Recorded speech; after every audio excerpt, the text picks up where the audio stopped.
scandal as a Sorry. example. That's okay, Lindsay. So we know that poor implementation or the handling of change and not considering the people impact can have a lasting effect. So what does successful change look like to you? We'd love to hear from you. So if you can pop in the chat, let's get some words going from your perspective. Lindsay, if you can read out some of the words as they come through to give us some examples. Sure, no problem.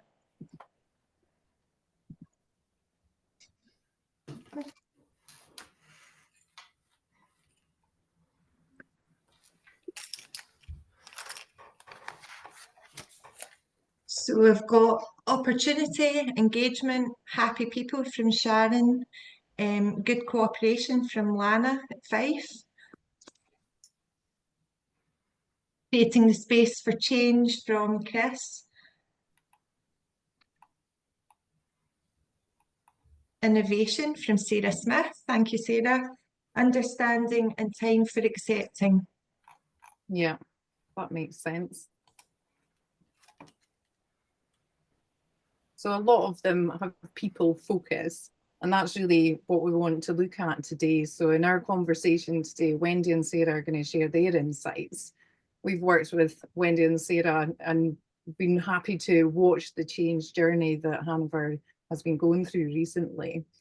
So obviously there's insights, there's challenges, there's lessons from implementing organisational change while keeping people at the heart. So we're going to cover today the Hanover context, in case you don't know the organisation, and what their journeys looked like before they actually started the big change management programme, the vision of that change management, the practical steps they've taken to bring the vision to life, measuring success, using external support, and any challenges and lessons learned. So we hope that today's discussion gives you practical ideas and inspiration that you can then take back to your own organisation. So just to fully introduce our speakers, so we've got Wendy, who's a director at Hanover, who has a whole host of areas that come under her remit. She's got many years of experience leading strategic governance, change management, and driving digital transformation. And Wendy says her and Sarah come as a pair, which is exactly, I would agree with that. I met you both at the same time. And Sarah is head of people and well known within the HR world. Sarah's been a lecturer, she's been vice chair of CIPD Scotland, and she's recently participated as a panel speaker at the CIPD Scotland conference. So we're so delighted to have both Wendy and Sarah on, because you're both senior leaders and you're both very busy people. So that means we can actually get the benefit of hearing from two perspectives of the same change programme, which I think will be really interesting. So we'll hear a little about Hanover first to provide the context, and then we'll move on to the conversation. So over to you, Wendy, for the next slide. Okay, thanks, Rona. Nice to see you folks. So if you don't know anything about Hanover, we're quite a large registered social landlord in Scotland, and we've been around since 1979, so 50th anniversary coming up soon. And we provide a range of housing and support services for our customers, and it is mainly older people. We have probably around 75% of our tenants are 75 and over, and are predominantly women. We currently manage around 5,000 homes, and we're in around 23 local authorities, so we're quite spread out across Scotland. We've got 3 regional offices, so our main office is in Edinburgh, just off Leith Walk, and then we've got another office in Glasgow and one in Elgin, and that's to support the spread of all our employees. We've got a 24-hour 7 days a week telecare service, and that supports not only our own customers who all have telecare in their homes, but we also deliver a number of other telecare services for other other clients like us, other RSLs and local authorities. And our core purpose is to help people to feel safe and secure in their own home and to live fulfilling and independent lives. So being people to be able to have their homes and live in them independently for as long as possible, I think is definitely our mission. And you can see a wee picture of our values at the bottom there, and we'll cover that off later in the discussion. Just a wee bit about our people context. At the last count, we've got 580 odd employees. And you can see here, what we've given you is where our people work in terms of the split of the teams that we have, 43% of that being in care and support, so providing that direct support for people. And our biggest care services in the north, but we do have services in the east and west too. And in terms of our employees and their age, you can see actually that we have lots of people at the other end of the scale. So in the bit I'm in, which is the people who've been here for a long time and are probably over 45. So we've got a lot of good experience in our team, but we want to encourage young people in the door because there's lots of people who will be leaving us over the next few years with all that experience, and we want to make sure that we're sustainable for the future. So that just gives you a bit of that context in the background. And I'll hand over to Sarah. Hi everybody, nice to see you. So I was just going to give you, because we'll talk about this during the course of the questions that Rona gives us, just to give a bit of context of how we've got to where we are today. So just there you'll see in 2021, Angela, our CEO, I keep saying it does say new CEO, but 2021 is not so new anymore. And we commenced work on our corporate strategy there. And you'll see at that point, not such a good news story in that our IIP accreditation was removed at that stage. Then in 2022, we moved on to launch our new corporate strategy. And then in that strategy was the desire to be a great employer. We began a values review with our employees where we asked our employees what the values should be. And we did, again, a bit of a tour of the country just to gain understanding and support from our employees around that. Then in September 2022, we began a full-scale pay framework and benefits review, which commenced in the September 2022. And again, we'll touch on that a bit more in the questions. Moving on to 2023, we concluded the pay framework and benefits review. We started our work with McKinney HR on our people and engagement strategy. And that same year, we gave notice to our union, who were GMB at that point. And I'm sure for a lot of you, and if I was listening, I'd have some questions to ask about that. So we're quite happy to answer anything on that as well. Moving into 2024, we'd given our union notice, so we started what we called a Hanover Engage Champions project, and that was to develop a new employee forum, and again, the support of McKinney at that stage. Moving into April, we launched our people and engagement strategy, and we received our IIP Wellbeing Gold Award in July that year. And September, our named employee forum, Our Voice, that was the name that they came up with, and the symbols on the right-hand side that they came up with around that as well, was launched. And in November that year, we were really delighted to have won the HR Network Wellbeing Award. So moving into the next slide then, where I was trying to capture just a wee bit of what it feels like to work for Hanover. So hopefully this just captures a bit of the work that we've done over the last wee while. Hanover, our journey of change is about more than strategy. It's about turning vision into reality. Under the leadership of our Chief Executive, Angela Curry, we've made engagement a top priority, listening, learning, and leading with purpose. At Hanover, Our Voice, EDI, wellbeing and engagement initiatives are at the heart of everything we do. Empowering individuals, embracing diversity, supporting well-being, and fostering meaningful connections across our communities and workforce. We measure success from the inside out, by the impact we have on people's lives, and the culture we're building together. External support plays a vital role when fresh perspective or specialist knowledge is needed, helping us grow stronger together.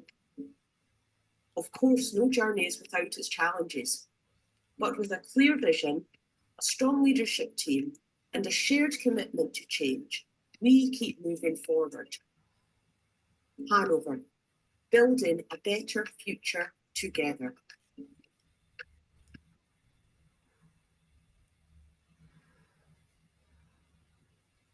Oh, Hanover.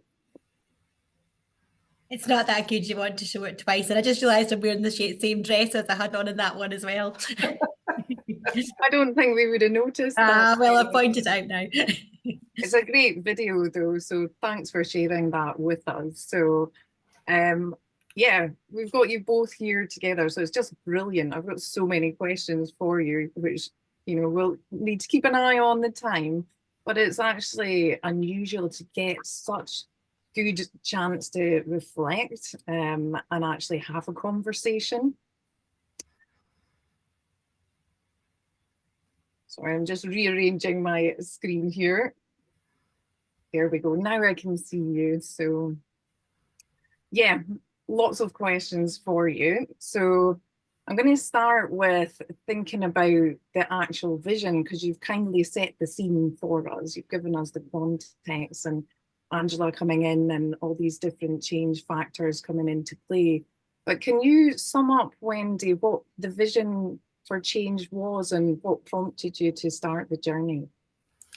Yeah, I suppose for us, it was all about that, you know, the human commitment to our employees. We have a lot of employees stretched out across the country, from Buckie to Edinburgh and down in the borders as well. And I think what most organisations will know is you can't deliver the services that you deliver unless you have great people, your employees. So they're at the heart of everything we do. And for us, there was the most important part was to make sure that they were focused on, alongside all the things that we wanted to do around making sure our customers were happy, and also making our homes, you know, great homes to live in as well. When we did our strategy in 2021, and what we did was we listened first and foremost. We said to our employees, tell us what works in Hanover, what doesn't work. And we got a lot of what doesn't work. But there was a lot of good things that we had in the organisation, and you know, you saw from our people context that people have been here for a long time.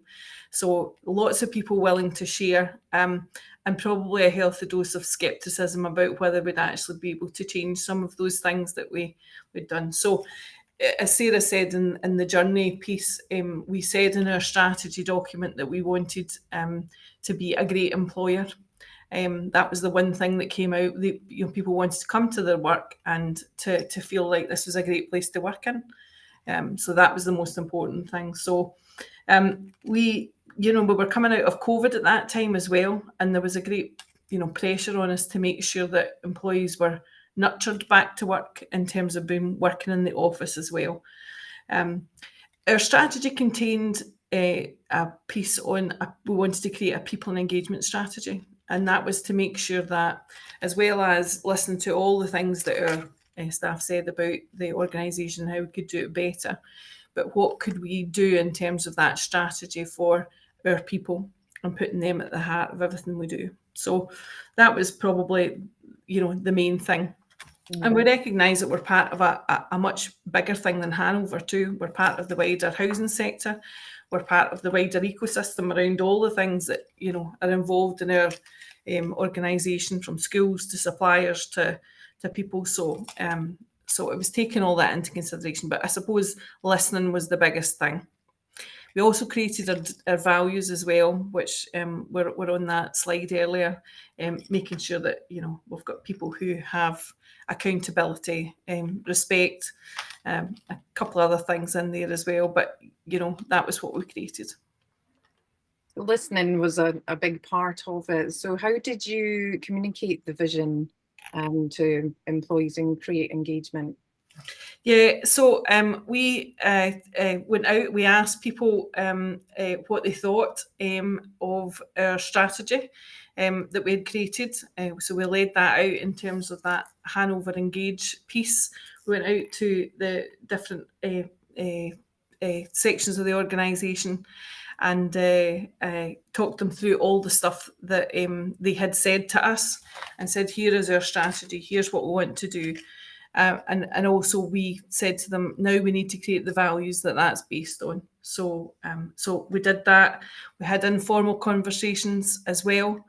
But we did, I think Sarah can remember, maybe a tour of 15 places within 15 days across the country, just talking to people. We had some fun. So it was a great thing to do, tiring, but it was great just talking to everybody and getting them involved in those events. And I think from memory, there was really good feedback about that face-to-face element as well. So did you call it a roadshow event or? Yeah, we called it the Hanover Engage Roadshows. So we had, tea and cakes, which is always a good draw for people. But we had some things around, how people feel engaged in the organisation and what do they want to be involved in. We had some bits about our actual strategy and what the strategy said, but we also asked people a wee bit of questions, about what they thought. And, being in the same room as people, there was, there had been a bit of feedback when we created our strategy about particularly the senior leadership team not being visible in the organisation. And that was something that we wanted to change because, people want to see you, they want to meet you face to face, they want to look you in the eye, and most people are not frightened telling you exactly what they think you should be doing. So sometimes that's not always easy to hear, but I think it's dead important. I think it's really good to get that example out there as well, because we quite often hear that, don't we, about needing more face-to-face time, and quite often you hear that it's difficult to achieve, and you have gone out and you've made that happen, which is a really great example. Okay, excellent. So Sarah, actually, I just asked Wendy your question, so apologies for that. Wendy, I do have another one about managers for you. So obviously they are critical to get them involved as well. So how did you empower them to lead the change? Yeah, I suppose first and foremost, we built those values. So we said to all of our staff and our managers, tell us what you think our values should be. Like a lot of organisations, and I've been in organisations like this in the past, where you have these values and they're big long sentences that nobody can remember. And what we wanted was, well, what do people think our values should be? So we went for easy things like show respect. That's dead easy. Be accountable, support collaboration, and promote inclusion. So there were 4 things that, and we had, I think we had probably about 12, 13, 14 different sessions across the organisation getting people involved. But that's, we wanted them to be part of creating those values. And see, once you've got your values, everything else hangs on that. You've got your strategy, which is your direction of where you're going. But then you've got the values, and that's how we expect everybody to treat each other. And that for me is a good thing. And Sarah will come on to some other things that, we've done, but absolutely all conversations when things are not going right in the organisation or you want to improve things, it all comes back to those 4 values. Yeah. So making sure that, from the top down, that you've got the CEO role modelling, and then, obviously the managers are believing in it and can then communicate it, and revisiting the values and talking about them often as well. Yep. Okay. So Sarah mentioned the CEO. What did you see as Angela's role as CEO and the senior leadership in driving and sustaining the momentum? I mean, I think it is and was fundamental. I think the CEO's passion and interest and commitment to do something different was great, not just to produce another document kind of thing. And that commitment to travel across the country and lead those Hanover Engage events. And I suppose a lot of the times when you're in a senior role, you sometimes know the outcome that you want to get. And we didn't go in like that. And there was definitely not a, we must get this outcome from these events. So not having all the answers. And that wasn't always easy because employees sometimes like to have the answers or to work within a remit. Open-minded and understand how important it is to deliver what was set out and not just words. I think there'd been a history in the organisation of not always delivering what we said we were going to do. We didn't have scripted answers. There was absolute fun. We did brain-friendly activities. And I think the timing was really perfect as well, because social interactions at that time had really been missed by people during COVID as well. And I think for Angela as CEO, she recognises it's not just an initiative; it's a actual shift in how we think, and it's how we connect with, you know, and care for our workforce. Angela's really visible. She shows our integrity. She keeps the momentum going and keeps us accountable for that, keeping the momentum going as well. And seeing the senior leaders living the values makes it easier for others to believe that the change will happen. And if you don't mind, I just wanted to quickly go back to, you know, when you were talking about and generating the engagement, because I think for me, there was just a couple of additional things I wanted to add. So I think really, we went back to basics when I first started, and I think that was fundamentally important, because I think if you go out and try and develop a strategy when you haven't got the basics right, people just see it as a tick box exercise. And what was really important to us was about building that absolute foundation of trust. And I think taking time to listen, investing in well-being, that co-design of the values, making sure that we fully reviewed that pay framework, we overhauled our policies, we created space for those conversations, and we didn't rush it. I can't remember exactly, but I'm fairly certain that Angela, Wendy and I sat down roughly 3 times to start doing the people and engagement strategy, and at no point were we ready to do it. And actually, if we developed it when we first started talking about it, it would have been totally different, because we didn't have that deep knowledge of the organisation. So I think it's building the relationships, testing assumptions. I mean, I think we'll come back to that a bit later as well. And I think that's what helped develop the strategy and made sure that when people look at the strategy, they go, that's Hanover, and that's Hanover that I work for. So I think that's really important. And also not ignoring the external pressures as we develop that strategy as well. So knowing that there was a cost of living crisis, knowing that we had recruitment challenges ourselves, knowing we've got an ageing workforce, it's tackling those realities head on and not putting them on the too difficult pile. And I think that's, you know, so there's a lot of patience in there and not expecting things, you know, to happen really quickly as well. So, you know, having Angela alongside you for that as well would be really good to, you know, she wasn't expecting things to happen really quickly as well, because all of that foundation work would have taken quite a long time. It's huge, and you've got to, and I'm probably preaching to the converted here, but you've got to do it right, because otherwise I mean, we saw it here that the values sat on a shelf. They weren't something that was built in. And in some organisations, I've wondered, you know, where are the values? But here you can see them, you live them, people are proud of them. So absolutely, it's really important to take your time. Excellent. Okay.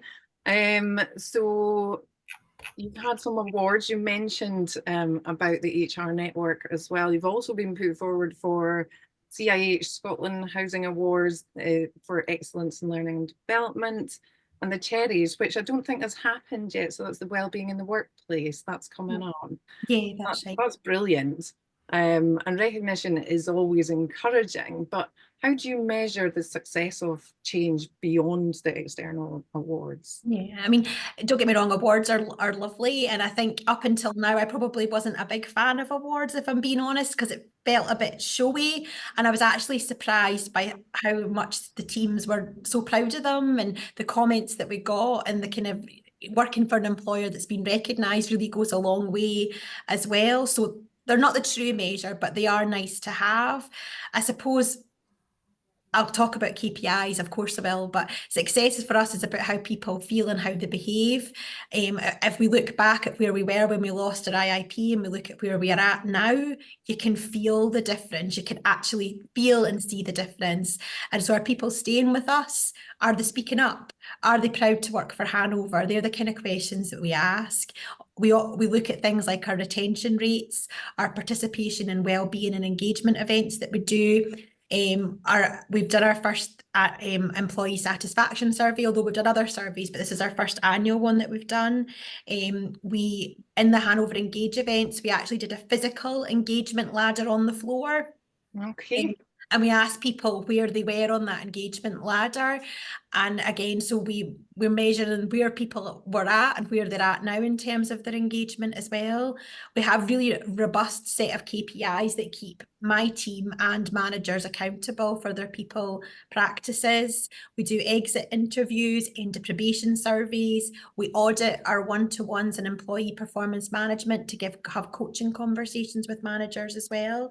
But I suppose most importantly, it's how people respond to the everyday work. So we're looking at a culture that lives in every day, you know, in terms of compliments that we get from our customers, because so often or not we go, oh no, the absence rate is X or the retention rate is this. But actually, let's stop focusing on those things and start looking at, you know, the photographs of our customers and the events that we have and how happy that is. And because that it sounds a bit corny to say that's how it is, but that's how you feel. And I think we've got an internal social media platform. It's called Viva Engage. And last year it was really quiet. I mean, it was a tumbleweed rolling over it. And now you see photos, shout outs, the happiness of our customers. We do Friday hoorays, Wednesday well dones, and it's got competitive, and it's lovely to see. And for us, we can't be in all the developments all of the time or in all, you know, so it makes everyone feel part of what we're doing because they see the customers at the end of the day.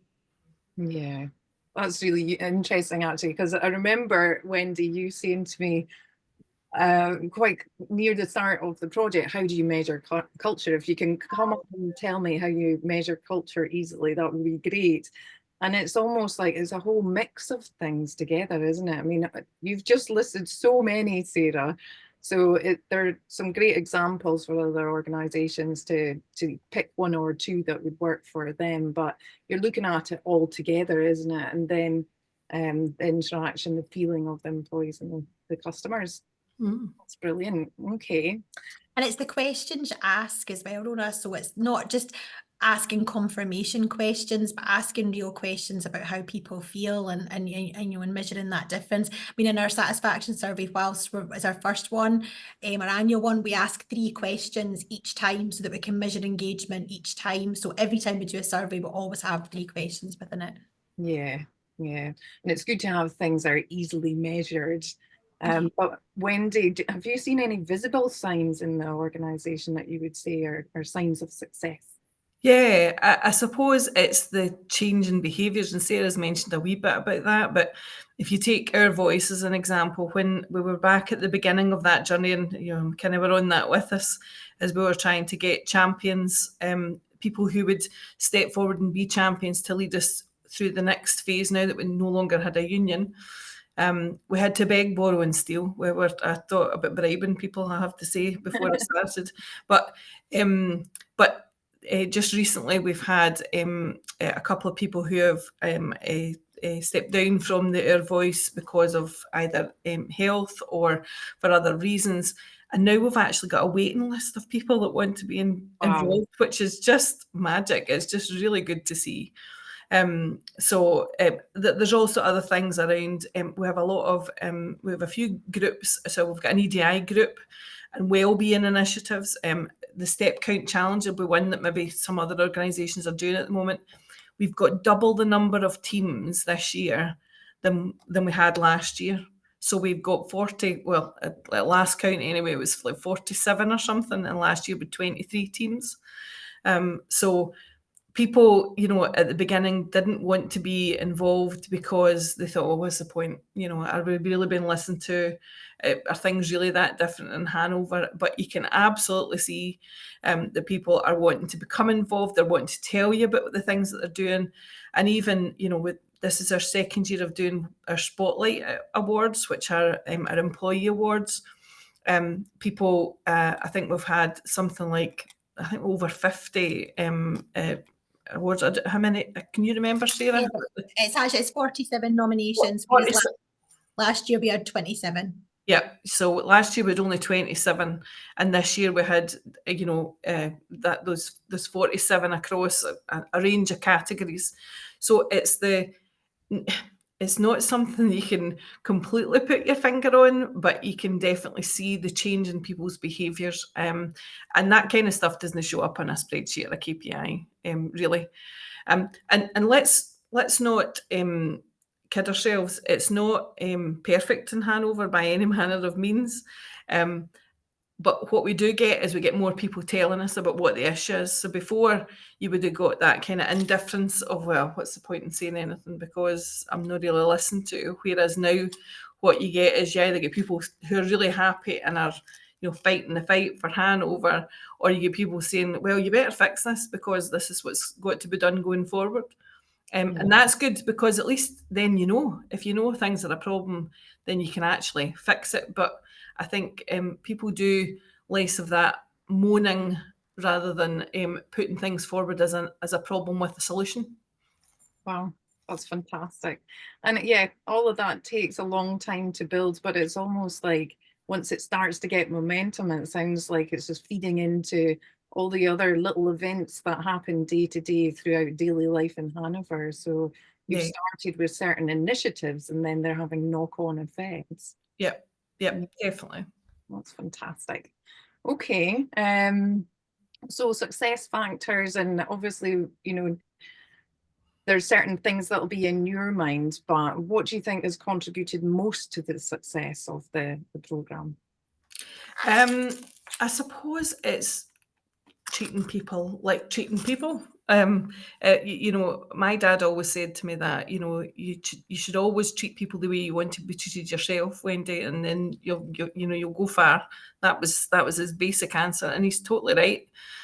We worked hard to listen to what people had to say.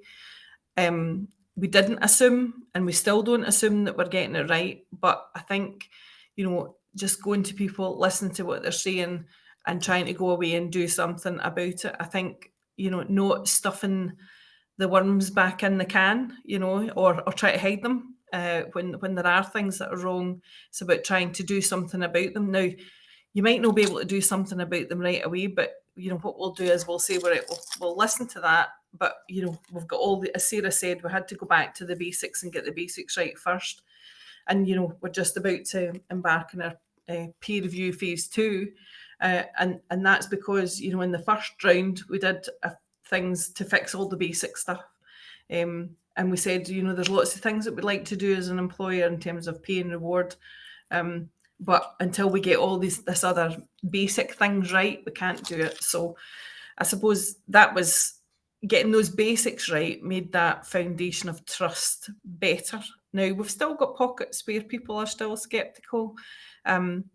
And that's okay, because you're never going to get 100% of people believing in you all the time. But I think if people, it's the peer discussions that take place. It's not just about what Sarah says or I say or Angela says. It's about what staff say to each other, and they can see differences that will change things for the better, I think. Yeah, seeing action actually happening. Yep. Fantastic. Okay, so obviously we've been involved along the journey a little bit as well. So Sarah, what role do you think having external HR coming in has had? Yeah, I mean, I think bringing in external support, it helped us see things we might have missed. It challenged our assumptions, I suppose, as well. It offered us new frameworks and ways of working. Objectivity, I suppose, is really important, particularly if you're really close to the work.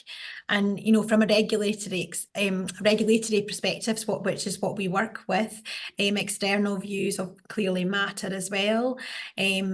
Using external support helped us hold a mirror up, stay focused on the purpose and not get pulled into the process for its own sake. I think we probably all relate to that at times as well. And capacity. I mean, I think in terms of giving us extra capacity at a time when we're still very much in fix-it mode, very much in kind of that service improvement plan mode. Huge list. I can't even remember how many things were on the service improvement plan, but it was over 20.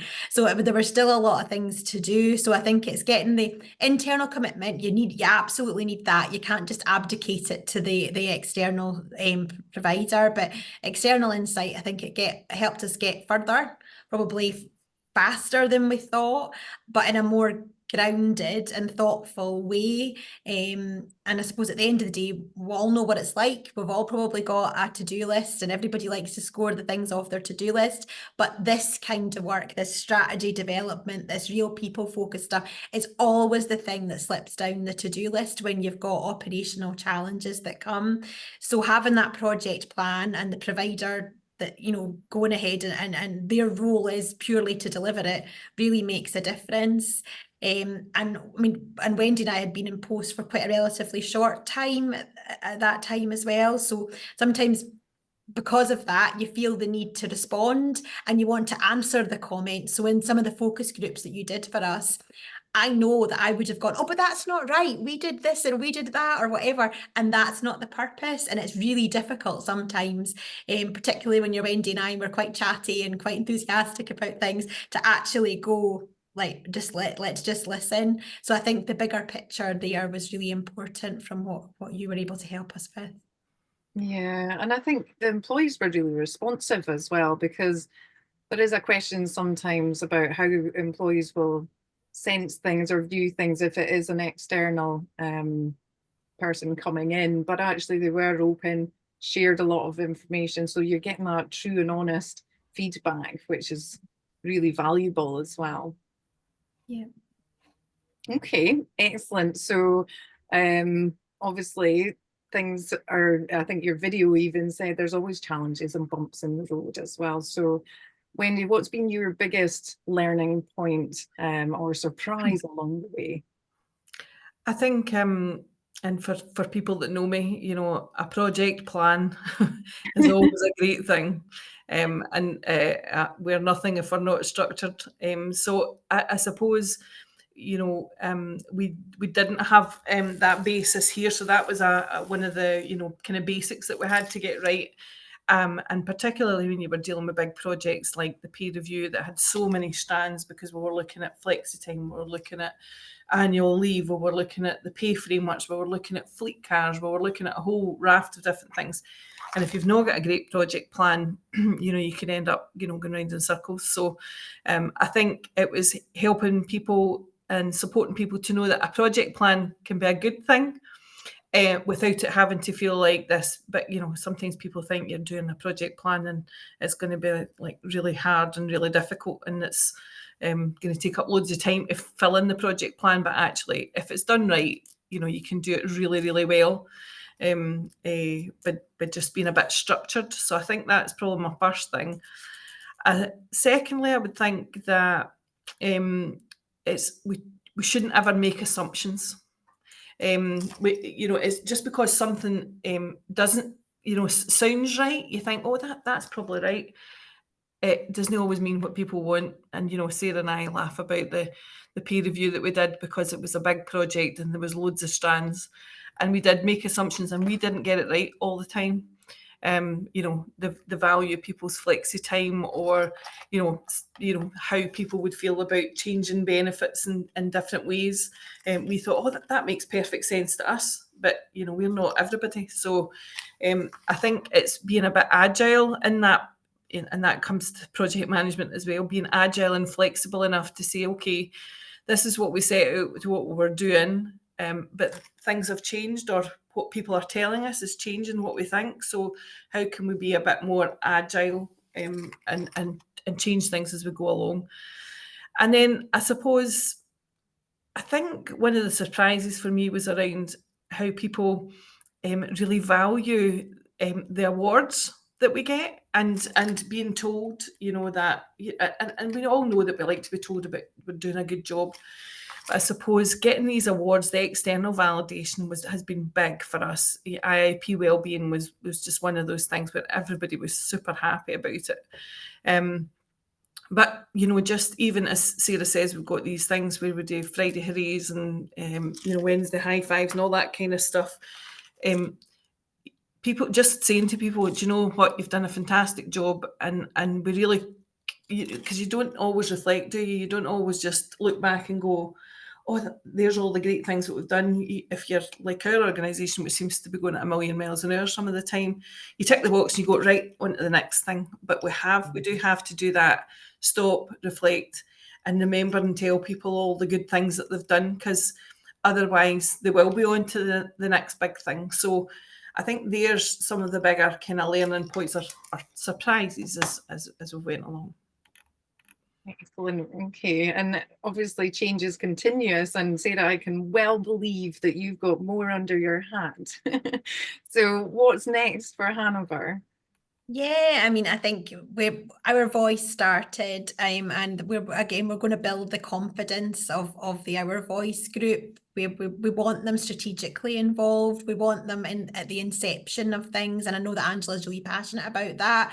So again, we just want to build their confidence up. As Wendy's already mentioned, we're moving into phase 2 of our pay framework review, where we're going to benchmark salaries again and move to a job families model. So that's a big thing as well. And embedding more robust workforce and succession planning model. I think you saw the makeup of our workforce. We do need to make sure that we've got a robust plan in place for that. And as well as looking at more seriously at how AI can support our people and our customers as well. Our ambition is around achieving Platinum IIP by 2030. And again, not for the badge, but because the framework just makes sense to us, and it gives us something and keeps us honest, I suppose. I mean, again, touching on that kind of succession planning framework, we've got many employees that have got 20, 30 and even 40-year service, which is just brilliant, but they have vital knowledge, really deep relationships, and we're proud of that legacy, but it carries risk. So what next, I suppose, is about balance. So honouring that experience, preparing for the future, and allowing people to go off and enjoy a long and happy retirement. Such an exciting time for the organisation, and still so much ambition. So Wendy, how are you going to sustain momentum? Well, I suppose it's not just me, is it? That's the thing. It's all of our managers, and all of our managers play a vital role in that. And giving managers that empowerment day in, day out, because it can't just be down to me or Sarah or Angela or the management team. It has to be everybody across the organisation, as broadly as we can anyway. I suppose reminding people about our values, everything hangs on our values. We've built these strong structures now, for example, in accountability, making sure that people are doing what they're supposed to be doing, because that, you know, when you've got people who work really hard every day and come and do their job, you know, it annoys them if there's somebody who's maybe not doing what they should be doing. So how are we making sure that, you know, we do that? And again, we've built our values into our performance reviews. Communication's another big thing, just reminding people all of the things, the good stuff that we're doing. We've got a great new comms manager, and our comms team are fantastic, and you know, they built that wee video, and we're doing lots more of that, because not everybody, you know, we've got loads of, you know, just about half of our employees are in care, and they're not at a computer every day, so they're not going to get the emails or the Viva Engage, but it's how are we doing those things face to face with them, how are we doing that in team meetings with them.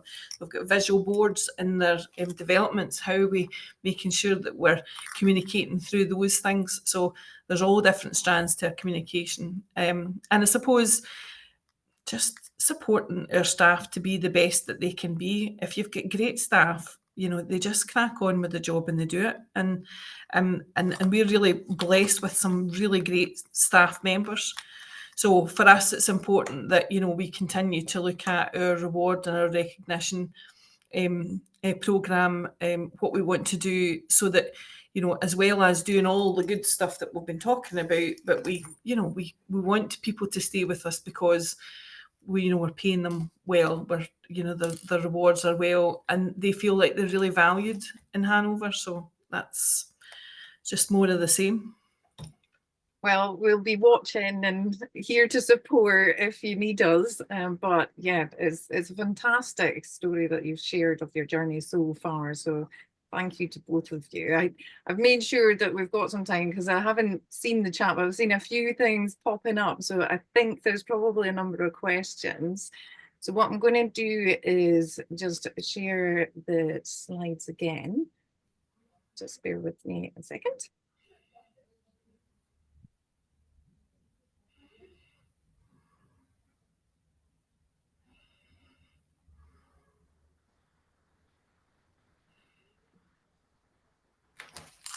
Okay, so yeah, before we go into the questions, we've popped this up on the screen because we like to ensure that the conversations we have are useful and hitting the mark, but it's also great for the speakers to get feedback. So we've got a simple online form that we would ask the participants if you can complete using the QR code on the screen. So we'll keep it up so that you've got some time to do that while we've got the questions. We've covered a lot of ground, so now we'd love to hear from you. So I've seen some things coming in the chat. Lindsay, are you able to run through some of the questions and we'll put them to Wendy or Sarah? Yeah, no problem. So we have, you predicted this one about the unions. So let's just go back to that one. Bear with me, there is a few. Now, if we don't get to all of them, we will send them out to you all. So Lorraine asked, were you going to tell us about giving notice to the union? Well, we're happy to answer that. So I think there's a bit of context that goes along with that. So we had a recognition agreement with the GMB, which was historical. It hadn't actually been reviewed since about 2011, 2014. And we had around 10% membership, which is very difficult to manage. And we also had a external full-time official that wasn't linked to the kind of social housing third sector as a kind of as his link organisation. So some of those conversations were really tricky. And I think Wendy's pointed out that a lot of our staff don't sit at a computer all day. So communication comes back time and time again. And when we did our values, staff wanted communication as a value, and we had to really work through that. So we knew we needed to do something different, and we wanted to go through the way of an employee forum to do that. So we spoke to the trade union. They absolutely agreed that something needed to change and we needed to do something different. So we did the notice period. They didn't put in an application to continue to represent. And we said as an interim measure, we were happy to have 2 seats on our employee forum that were for trade union representatives, but not restricted to GMB. And as Wendy said, the 2 union representatives by default, actually not by design, have moved on. And now we have a really active employee forum that, as we say, have got a waiting list now. And that's the fundamental part of why we did it, was about communication and making sure we were reaching everybody. Because when we were negotiating on our pay rise, it was with less than 10% of the workforce, and it was really difficult to hear everybody's voice around that. So by having this employee forum, we're now having consultation with everybody effectively, and we're really trying to build on that. And it's really helped trust as well.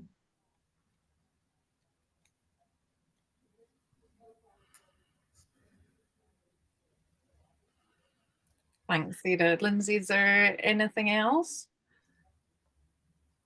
I noticed a question about the original scepticism there. I was just going to answer that, and I would say yes, there was a point. It was post the peer review, because there'd been a peer review done a few years ago, and the outcome of that was never implemented. So the peer review saw us doing something a huge host thing. Like we changed the pay framework, we took away company cars, we looked at car allowances, we reviewed flexi time, we reviewed annual leave, night shift allowance, all of a full scale pay review, and we delivered it.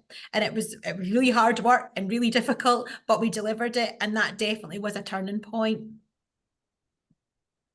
To basically doing what we said we're going to do.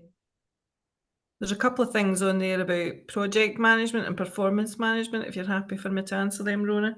Yep. So Software as well. Yep, software. So we don't use any kind of complicated software.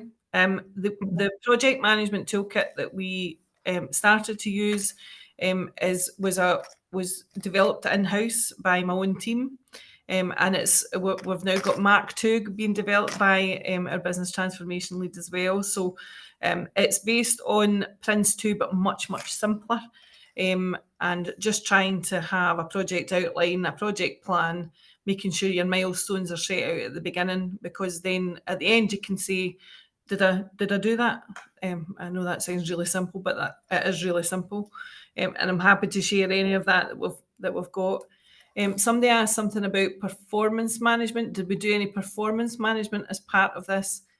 We've got toe rags in our organisation like every other organisation. So we've definitely had to have some difficult conversations. But generally speaking, people have either left of their own accord if they found that the new Hanover wasn't for them, or they've embraced the values and they've got on board. And by and large, we have we've got a good workforce. But yeah, we definitely had to have some of those conversations, and the values are built into the performance management framework.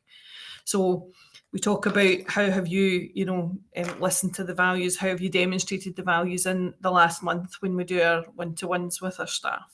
So.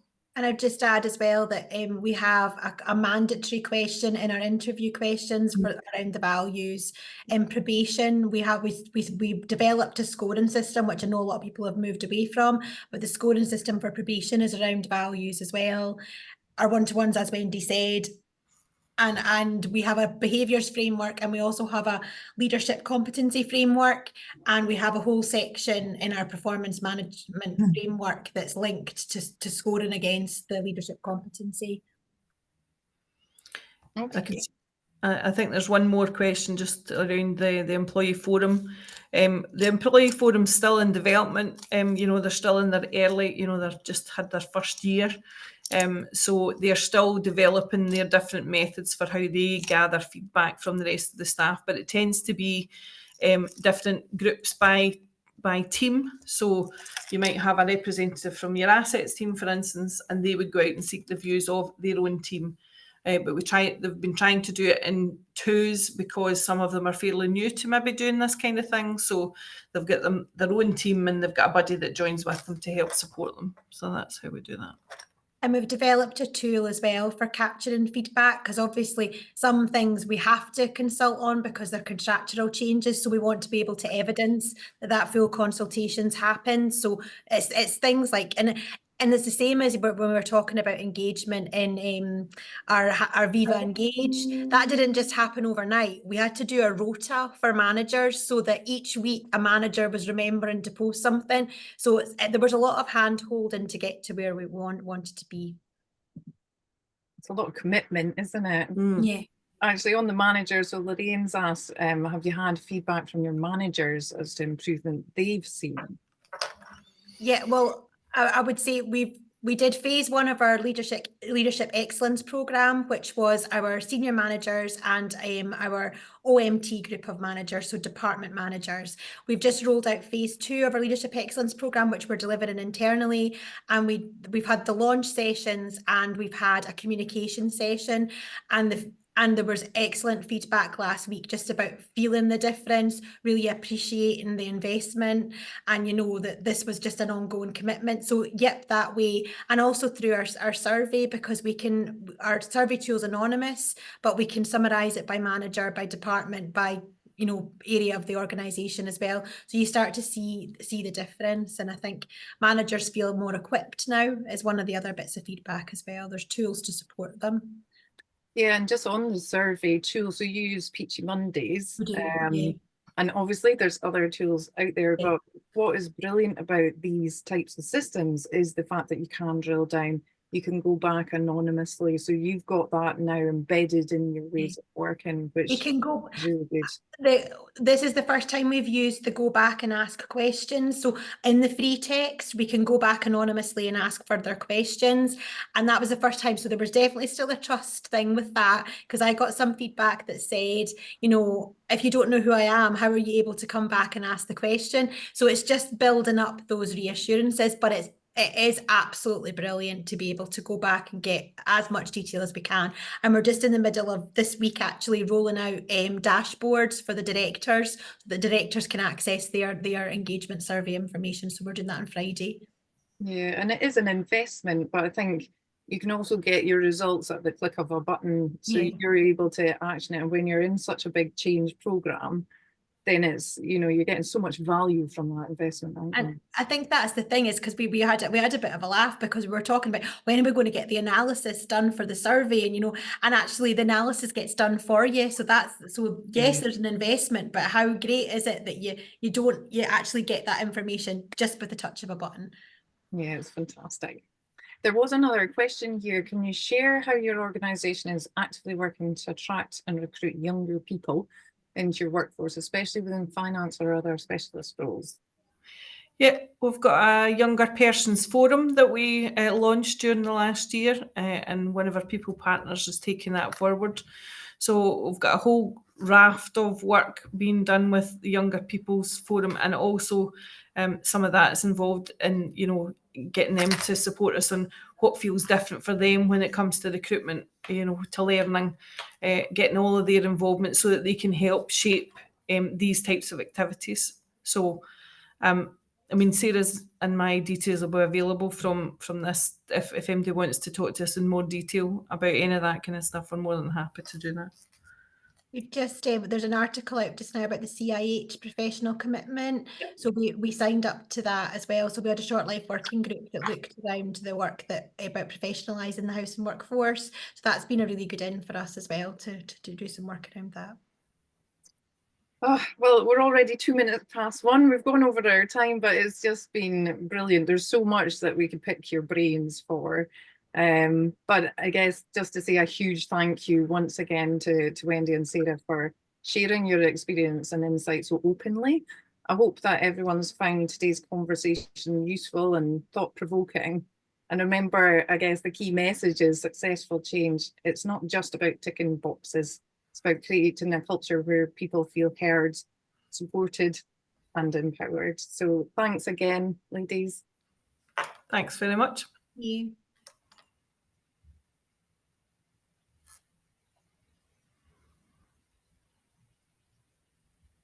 If you can stop the recording, Lindsay, please. Oh, good idea. There we go.